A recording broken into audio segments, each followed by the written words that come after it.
My question for you today is, who was the best delegator you have ever seen at camp?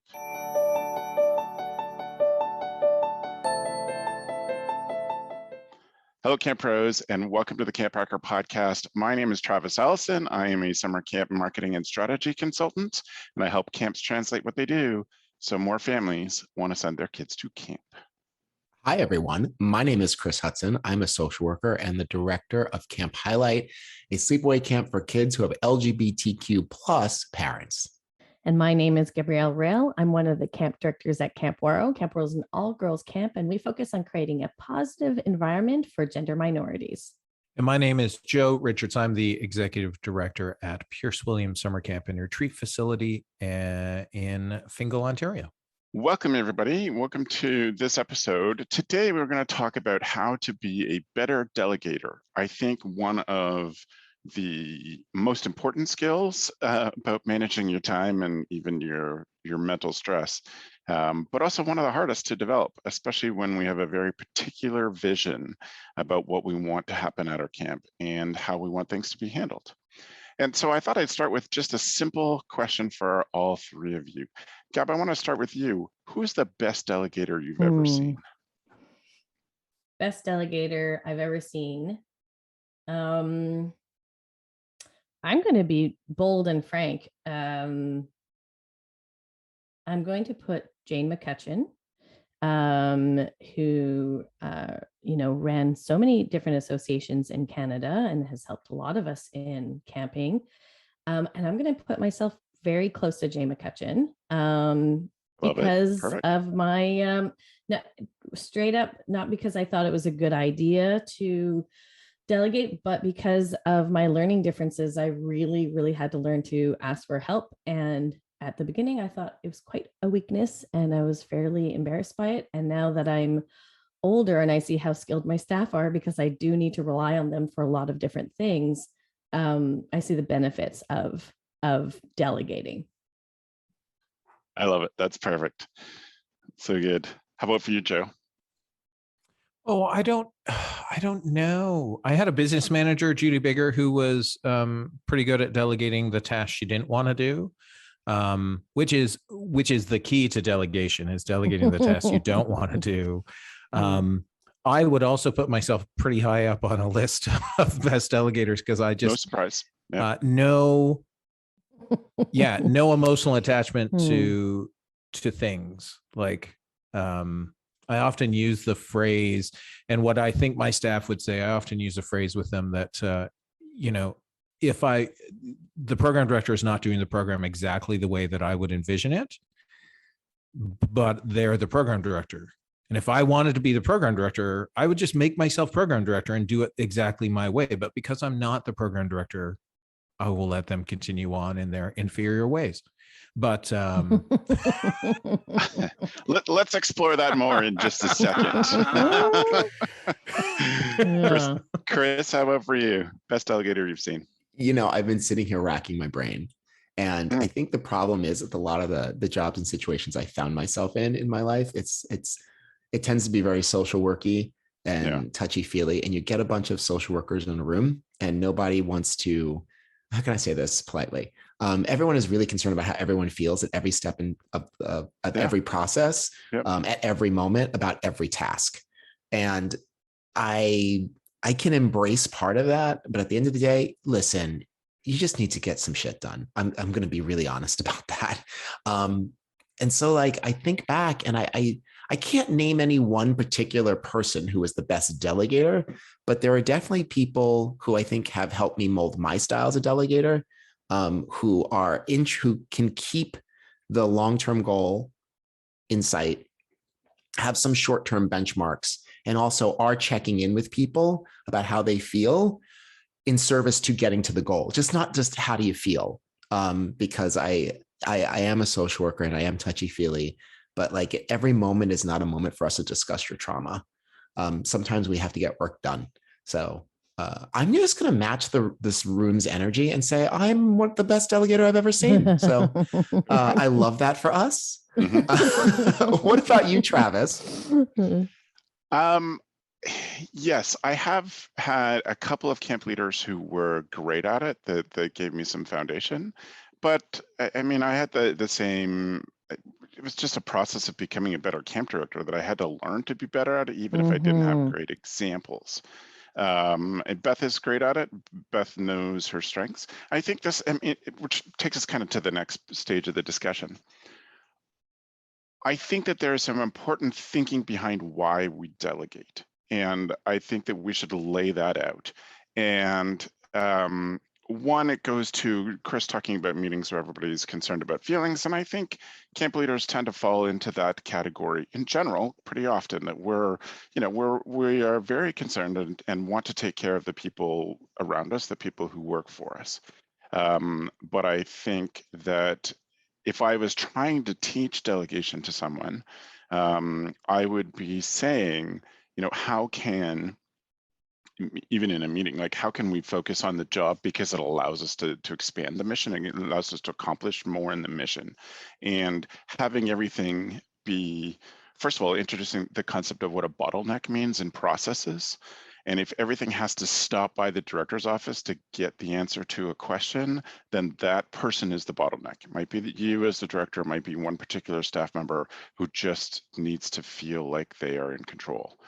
And mission-wise, I think teaching people to do their job, not just springing stuff on them, but being focused on what the tasks are, allow you as a leader to then be the kind of leader who can be focused on the people and not the people and the tasks and feelings, and like do this job so that I can take care of you.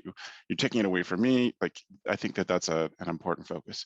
I would say that the other piece of this goes back to an argument, maybe a fight, that I had with a board member when I was a camp director, and I'm sure I've told this story before, but I had a board member who came up at the end of the camp day and asked to speak to me in my office, which is always an interesting experience. And she was just steaming mad that I was not at the front of the camp for this campfire sing-song, playing guitar and leading the singing. She was just so mad that I wasn't the one. It's just like, you're the one who can do it best. I was like, yes, but I will always be that. And I don't want that job. Like, I need people to learn how to lead. I need people how to learn how to make mistakes. And one other philosophical thing I want to add in, but before I turn it back to you folks to think about what your philosophy is, comes from an expression that I have heard Dr. G use over and over again that I love.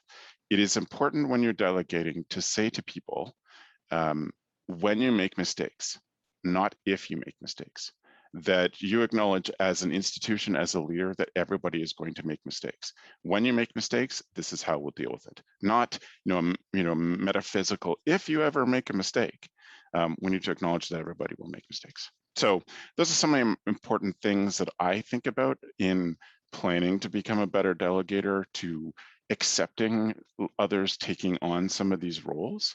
I wonder for you folks, what are some of the kind of meta picture things that you think about for these?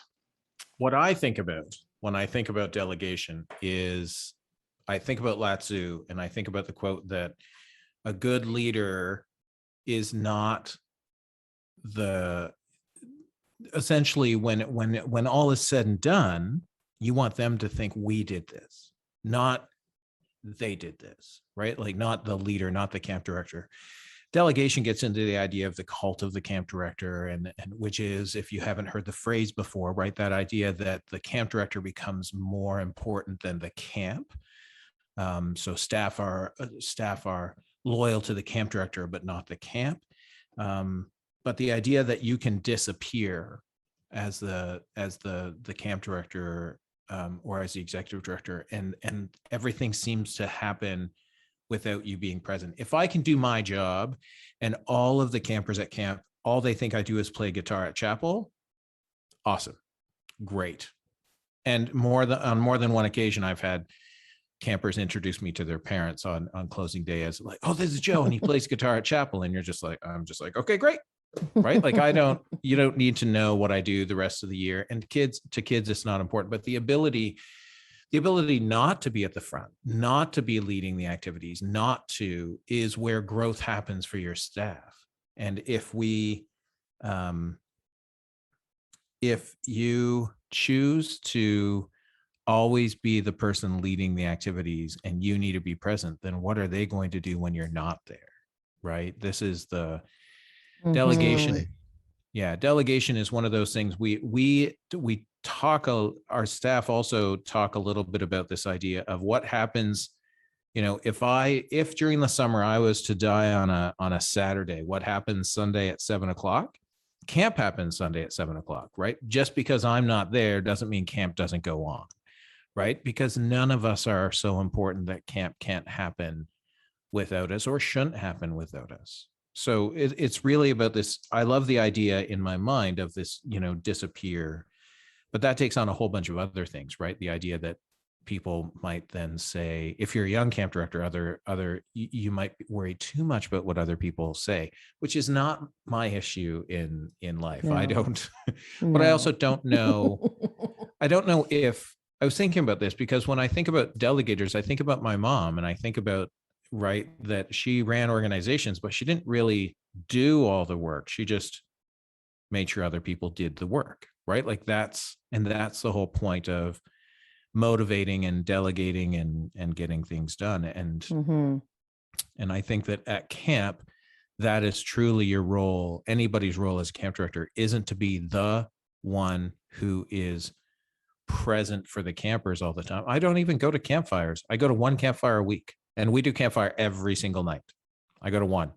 And I don't think, and at this point, the staff have grown up with me not being there when they were campers. And so it makes the one I show up for extra special. So I believe. Yeah. So you're the celebrity when you walk in. Joe. Well, I'm often in costume too. So, that goes on. I think when it comes to delegating, or the lack thereof delegating, for me, there's two main blocks that happen: either ease or ego. When sometimes, a lot of the times, it's easier to just do it yourself, and it's very time consuming. It's going to get done the way you want it to get done, and then there's no cleanup necessarily afterwards. So a lot of the times, especially for camp directors, when we're really in the thick of it during the summertime, that's, I think, one of the pieces that stops us. And then the not so distant cousin is ego. Sometimes it's the place where we get our value is maybe on stage, or maybe it's dealing with those difficult campers or staff members, or sort of it's where you do get your joy and your pleasure. And I think that it's a slippery slope, because I really do think that camp directors should enjoy camp, and I do think that we should have joy and enjoy ourselves. But I think also we need to look at our self-worth in the sense of your value. You're much more valuable than just that person that can maybe deal with that one hyperactive kid. You have so much more value, and that value does come in teaching others on how to do such a thing. And I think from the camp directors that I've met that struggle with delegating, a lot of the times it's because of ease. It's just so much easier to not do that, because you can get it done well. And I think that that's where my learning differences really came to play for me in a positive way, because I really had to invite staff members in any age, for that matter, to read an email to me, to help plan a schedule, to all of these things that so many camp directors, and I really do feel that a lot of camp directors either are drawn to camping because they're multifaceted in being able to do so many different things. I think it trains us to do that too. So many camp directors are just phenomenal individuals because they can do so much. But at the end of the day, as Joe was mentioning, you want all of your staff to be able to do these things and pass it on. My father is a brilliant carpenter, and he wants so desperately to share his knowledge with his children. But one of the things that he struggles with is letting go, is just letting us make those mistakes, and it does block that learning process. And I think some camp directors struggle with that as well. I want to plus one everything that Gab said, that 1000%. Delegation has been a really important conversation for me, because I think I used to be bad at it. I am very much the person like, I can do this better, faster, quicker. I have the vision. I know what I want. If I take the time to explain to you, it's just taking time away from me from creating this fantasia. And I have had to learn a couple of things. One, sometimes, Gabs mentioned ego. I think that is when I was much younger doing camping stuff, like, I was a camp counselor and I was a superstar and all the kids and parents loved me. And it very much, as a young person, fed me. It was who I was. It was part of my identity that I was getting all this acclaim. As I moved into more admin roles, like, I had to really wrestle with that. Like, if that's what I was there for, okay, that's fine. Let's not judge that. But then if you want to be a camp director, I can't do that. And on top of that, that's not a really good training tool either for me to stand up and it all comes down to me. And then should anything happen, the entire staff looks at me. That's not a good thing. The one thing I want to point out is that sometimes, like, poor delegation or failure to delegate could be resistant to certain aspects of your role. I don't know if this is necessarily true for me, but I know it's true for some other people that I have spoken to, is that they don't delegate and they have all these fancy reasons why, but then, like, you break out what they do and what they should be doing, and there's a gap there. And it's sort of like having to address, like, okay, well, what is with, I noticed that you haven't been able to get to these things. Can we talk? Well, I'm so busy doing these things. Are you the person teaching arts and crafts? Like, is that you doing the duct tape wallets? Can someone else do that? Because these things actually need doing. Like, let's focus on that. And I think to be a good delegator, you really have to just have a conversation about delegation, how and why we do it, and what the goals and what the intentions are. The goal is we need to finish this project, whatever the project is. We need to finish this project, and whatever the project is, a discussion has to be had about, like, okay, we're going to finish the project. How do we want to feel? How do we want it to look? What do we want to accomplish? And just putting that up there and keeping that in mind. And so then every time any task or any conversation comes back to these things, it's a really good way to challenge individual ego of tasks and breaking out the fact that, like, hey, we're not here to feel good about ourselves. We're here to make other people feel good about this project. You know what I'm thinking about? This is, I don't know if this metaphor applies, but, like, I'm a big board gamer. And when you play like a cooperative board game, you're not playing against other people. You're all working together as a team to get something done. And I'm always the person at the table when everyone's like, oh, we need to do this plan. And it's like all this cool stuff because it involves all the cards they have in their hand and they're going to be big hero. And I'm always like, hey, guess what? This game, you either win or lose, and there's no points for style. Okay, so if we don't get to the end of the project, it doesn't matter how fancy you look if we still lose. Do you understand? And I'm always, it's Chris, oh my gosh, but we're supposed to have fun. I was like, we're supposed to win the game. If we want to have fun, let's go shoot hoops outside. Like, that's easy and the stakes are low. Anyway, that's all I have to say right now. Yeah. I also think that the delegation is one of the core tenets of leadership. As we said, it gives people a chance to practice. And if camp is, as many of us say over and over again, camp is a safe community to learn and make mistakes, then we have to allow people to make mistakes. We have to give them the chance. Again, that comes back to saying it is okay, or when you make mistakes, this is how we're going to deal with it. But yeah, there's a whole bunch of different things. I think, Joe said you give away the jobs that you don't want to do, and that's fine. But I think that there are jobs that you just have to do because that's in your title. But I think that there are jobs that we may want to do that it makes more sense for camp that we don't do it. I would love to once a week just go and cut grass for a day. That would be rather joyful for me. I get to listen to a book with my headphones on, and I get to see, I get to see progress in front of me. But as a camp leader, I can't do that. But there are other things that I think other people need to learn and practice. And this also comes back to a philosophy that's a really big entrepreneurial philosophy that we probably don't talk about enough at camp, which is that the ultimate leader's job is to work on the business, not in the business. And so as a camp leader, you're working on capital C camp. You're not working in camp. Yes, you might have to jump in someday and do some dishes, or you might have to, step in and teach arts and crafts in a pinch, but you need to be big picture. And when you are in the weeds, you are not big picture. When you are, you're the one cleaning out brushes for 15 minutes at the end of a session, you are not big picture at all. And I think that is a mistake as a leader. Yeah. Sorry, Joe. I think that the one of the things that Chris was talking about that sort of sparked a thought for me as well is that, we're talking about ego and we're talking about, cleaning up the brushes or mowing the lawn. Avoidance is another reason why we don't delegate. We sort of lock ourselves into something and that's okay. Like just be aware that you need some space and you need to avoid for a bit. And that's going to feel maybe helpful for a little while.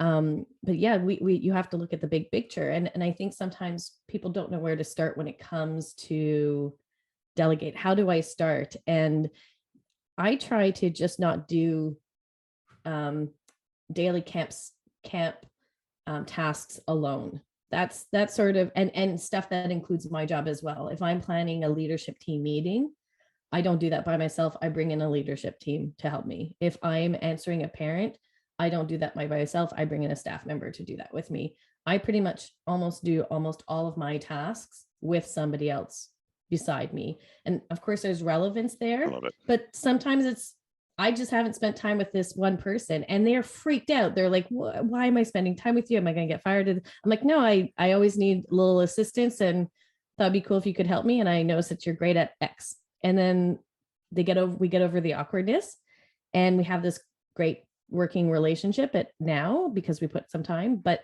I try to do pretty much nothing on my own. That is an excellent way to and think I'm about very That's introverted fantastic. too, by the way, super introverted. So I also take my naps in the afternoon. I need a nap. Nice. I also would suggest making a list of the 3 functions that no one else can do. Like if there are 3 things at your camp that only you can do, write them down and then tell yourself everything else is going to require a team of at least 2, maybe you and one person, maybe not you at all. And just sitting with that. I think so much of delegation is getting comfortable with delegation and what it might mean for you. And now at camp, any front-facing presentation of anything other than me at meals times, doing we have this whole thing at camp, like who gets to announce the mealtime. I make kids stand on their chair and they love it. And that's fine. That's the only front-facing presentation thing I do. Campfires, evening activities, anything, even the staff training isn't done by me. I'm just not interested. I don't want people to see me up there all the time as the single point of oh, he has the answer to all of our questions. He's the one we have to check in before we do anything. The worst was early in my camp director experience, the worst. They wouldn't even know this, but someone came to me and said, hey, one of these kids needs to go to the bathroom. Can I take them? And I was like, in that moment, I was like, I failed. If these people think they have to ask me if they can take children to the bathroom, then I've done a really poor job of enabling people to make decisions. So it's a lot of it is, I think for me, oh God, I'm always beating this drum, but being really intentional about how you're setting up your systems. But I think it's really important what you just said, Chris, that you're enabling people to make decisions. I think in the end, what delegation is creation of yes people who can answer the questions without coming back to you. And I do this in my office when my office staff was new, a decade ago. She would always be like, well, I need to ask the camp director or the board of directors. And finally, one day, like a year and a half in, because you want them to make good choices, I said, listen, these are decisions I'll let you make. I don't need to be involved in this. you can make that decision. Back to a couple of points. I wrote down some things. Ease is a trap, right? Like ease is a trap to keep you where you're at without you growing, right? So just because you can doesn't mean you should, right? Just because I can cut the grass doesn't mean I should cut the grass. Just because I can clean the brushes. Now, on the flip side of that, I would say I sometimes hunt for finishable tasks at camp that make me feel like I've done something. Because Big C camp is years of thinking about camp and sometimes very little, with very little feedback that you're on the right direction, right? You can have a task like creating an entire operations plan that might go on for months. But if I can go and cut grass in a field today and know that it's done, then that's great. The other thing that I was during everybody talking was this idea that delegation is human automation, right? So and this is in computer speak, if I can train my Excel to run a macro to do something that saves me, and this is the strange part, let's say it saves me 2 seconds, and I need to run that. I need to do that, 100 times. So that's 200 seconds. You're like, oh, that's nothing, right? Like I'm gonna do this, but I'm not. The reality is when we train someone else to do what we're doing or give them that authority, it frees us up to do other things. It's human automation of tasks that they should know how to do, and are going to grow into, right? Unless you're like Gabz and you invite someone in to learn how to do staff training, how are they ever going to know how to do, the leadership team meeting or to do staff training if you always take it from them? And I think that as a camp culture, I think that the idea is that the more responsibility we give to summer staff and young staff, the more they're able to grow and be more useful to us as camp directors and more useful to society as a whole once they leave. So delegation is a learned skill. It's not something, passing the buck on everything isn't delegation. That's just laziness. But I think that the idea that just because you can doesn't mean you should, right? Can I lead campfire, and do I think I'm the cat's meow at leading campfire? For sure.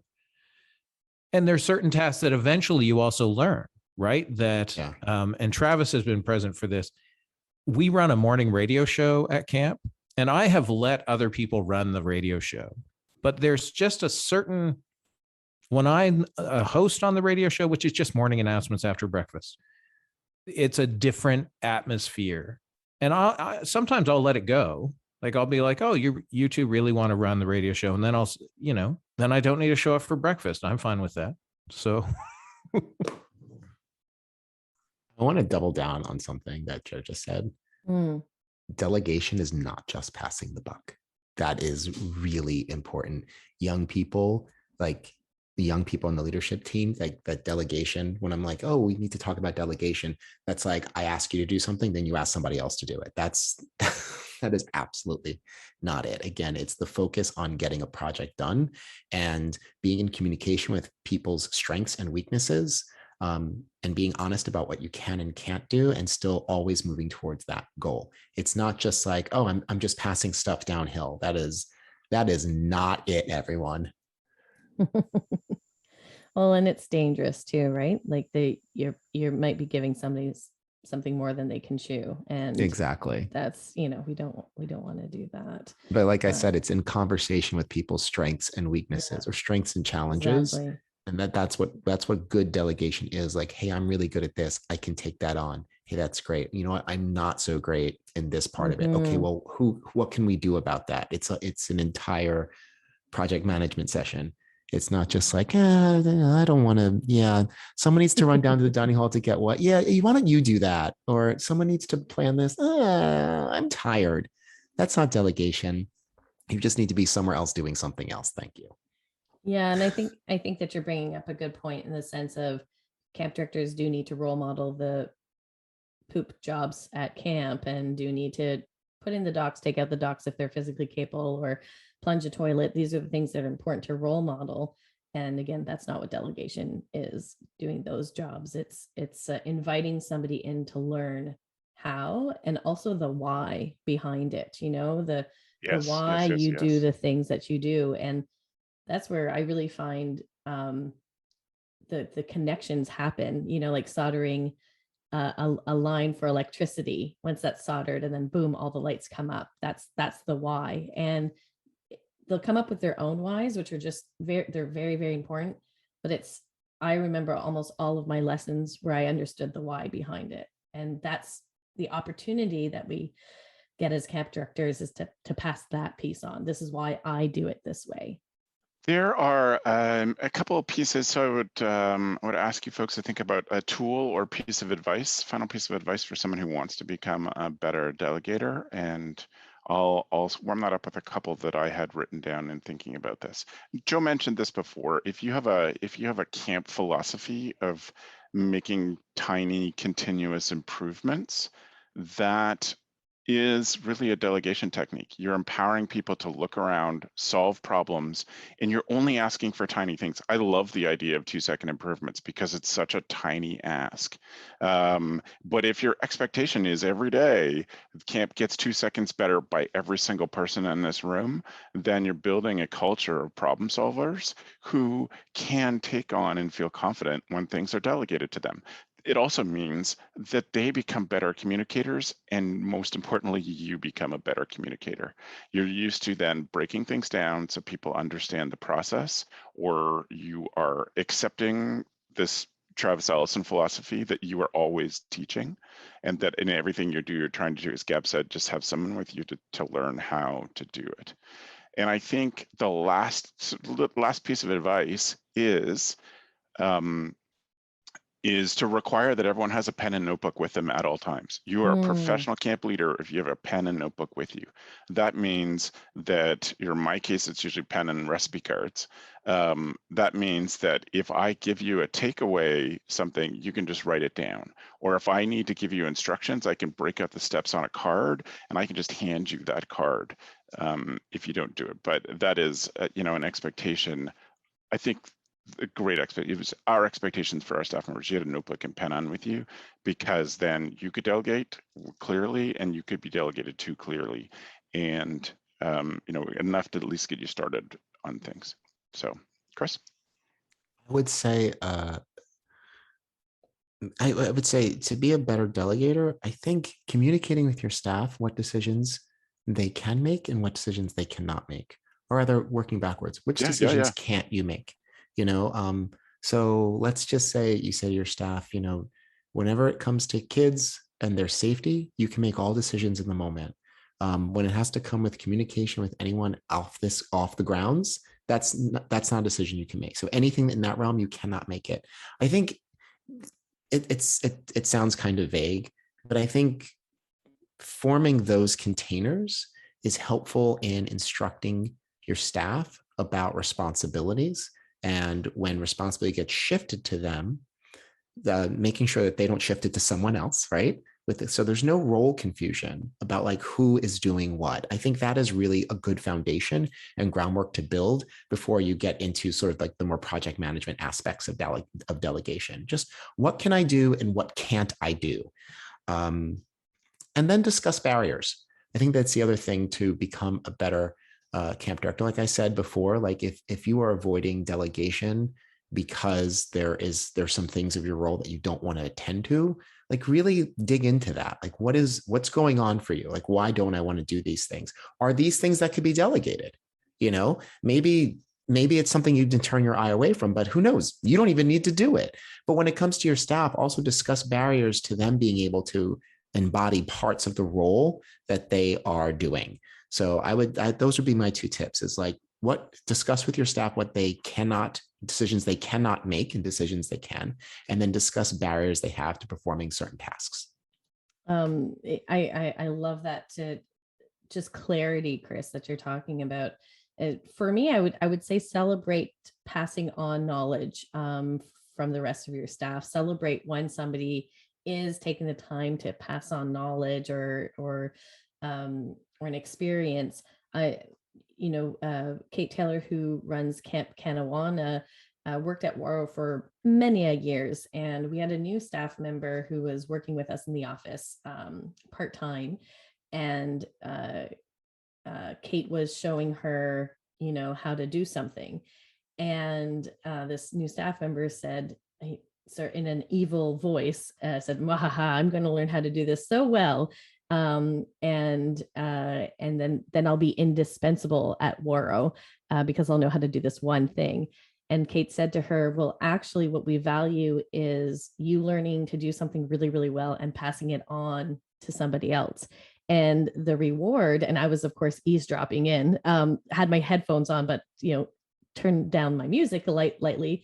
She said the reward is camp will always spend time to teach you something new. So, and then she talked about some of the things that she learned when she would pass on knowledge, then she left her room to learn something new. And so I think celebrating and rewarding that passing on knowledge and being explicit that, like Dr. G said, when you make mistakes, include when you pass on your knowledge. This is what we're going to do. Yeah. Joe, do you have one quick piece of advice for people who want to get better at delegating? Yeah, you need to remember one ship, one captain. You're going to delegate, but you're still the end. Yes. Right. And I think that that's the key. Sure. When you're passing something on to someone, you need to make sure they understand that you're putting your trust in them. Mm-hmm. Right. And if and when I ask you to do this and I'm delegating this to you, I'm trusting that you are going to do this. And as Chris said, they're not going to pass it along to someone else and just pass the buck. Because when it's one ship, one captain, I'm going to answer to all of the mistakes that happen in our organization.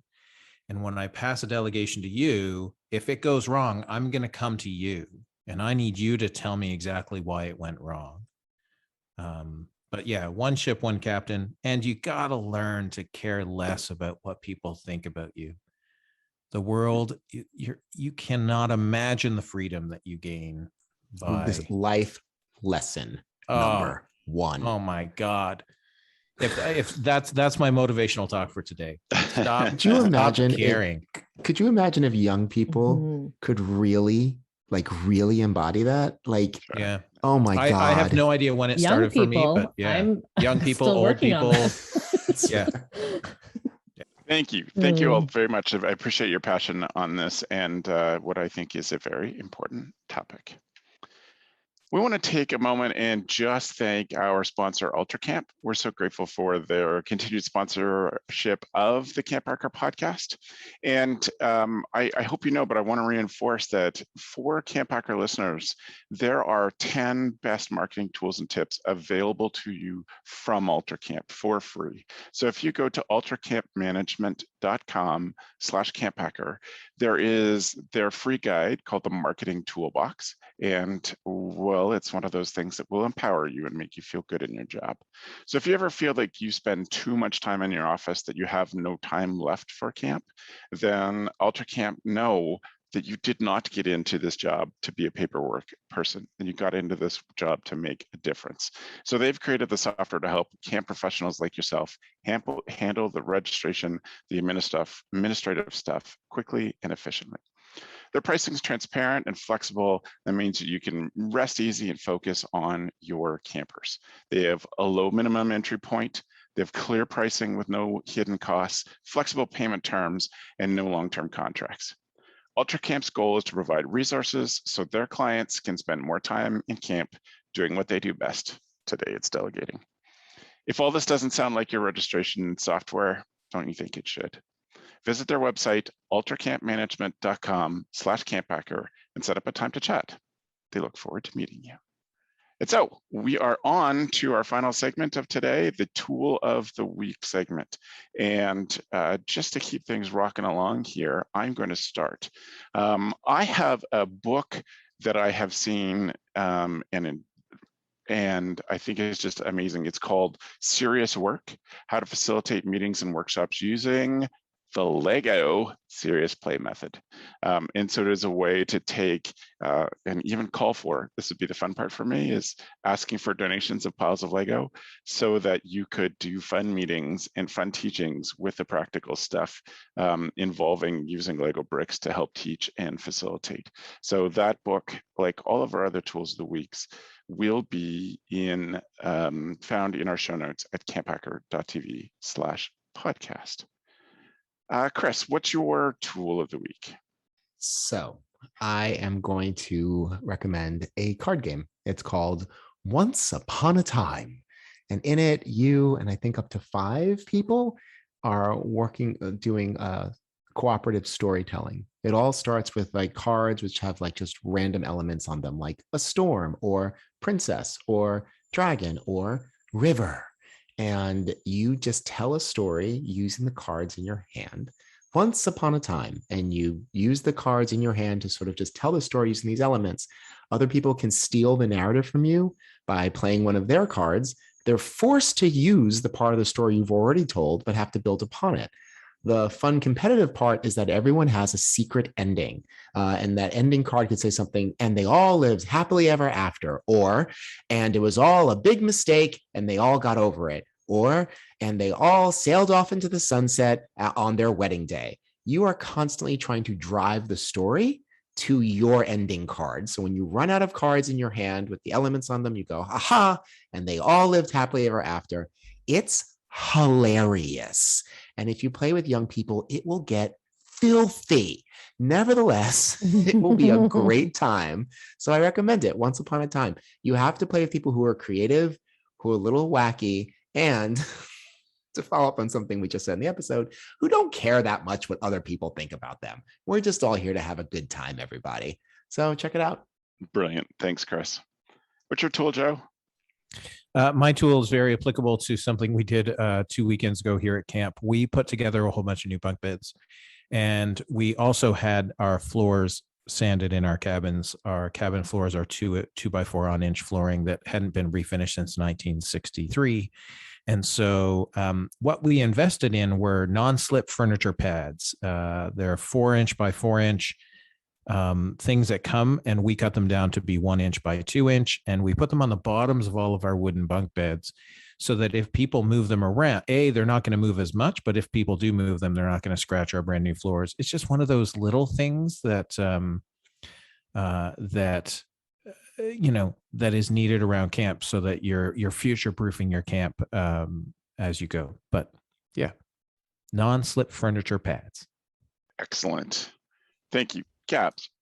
I don't know if you've ever heard of Vampire Power. I've just recently heard about it because my brother's an electrician. Basically it's, the appliances you have around your house that suck energy even when they're not using, even if you're not using it, they're on standby. So your computers, everything, your printers, your microwave, TV, even internet hubs have Vampire power. So my tool of the week is a smart plug that you can time to turn things off, or you can just turn it off, and then that cuts off the Vampire power. And the reason why I was very excited and interested in that is because I'm super into Halloween, and I wanted to have control over different electrical elements at my house. And also, since I moved my office back into my apartment from because of COVID, I wanted to be able to, I wasn't thinking about my computer being on Vampire mode when it was at an office, but now that it's home, I want to make sure that I'm not, just being energy, cautious. So smart plugs are pretty cool. That is awesome. All right. Well, I want to thank the 3 of you, and I'll give you a chance to just say how folks can get in touch with you shortly. But I want to take just 1 second and highlight one other Go Camp Pro podcast that I think you'll love. I hope that you will take in and subscribe to First Class Counselors, even though what Matt and Oliver make is not for you. It is something for you to share with your staff, and they're doing such a great job at teaching staff how to be good staff members. I think it's such a great shortcut for you as a camp leader to have something you can send to staff. It's like, listen to this. This is what I was talking about. Or here's somebody else explaining another element of your job. So I hope using your podcast app, you'll look for and subscribe to the First Class Counselors podcast. Joe, if people have follow-up questions, how do they get in touch with you? Well, if people have follow-up questions, my phone number is still, nobody has ever called me, Chris. Nobody has ever called me. If you want to follow up with me, you can do it best over email, Joe, Joe, at campisbetter.com. Life is good. Joe. Camp is better. Camp is better. Thank you. Gabz? You can check out where I work at ouareau.com, ouareau.com, or you can contact me on info@ouareau.com and follow me on Instagram at Gabrielle Rail. Rail takes 2 L's. Thanks for being on, Gab, and sharing. Chris? You can learn more about Camp Highlight at camphighlight.com or follow us at Camp Highlight on Instagram. You can also find me on Instagram at Planet Chris 1. That is at Planet Chris, the number 1, not Planet Chris like 1, like a game. So yeah, slide into my DMs. Sign into your DMs. All right, lots of open invitations that people apparently are not taking advantage of. If you want Joe's phone number, you can go to camphacker.tv/podcast to find the previous instances of where Joe shared his phone number and invited you all to text him or call him. Good times, good times. To thank you all. I want to especially say our appreciation for GoCamp Pro's executive producer of podcasting, Matt, who does our show notes and our editing and coordinates everything for all the podcasters. We're super grateful to Matt. And I, once again, want to thank you for being so open and caring and sharing with this camp community. Thanks for the evening, friends.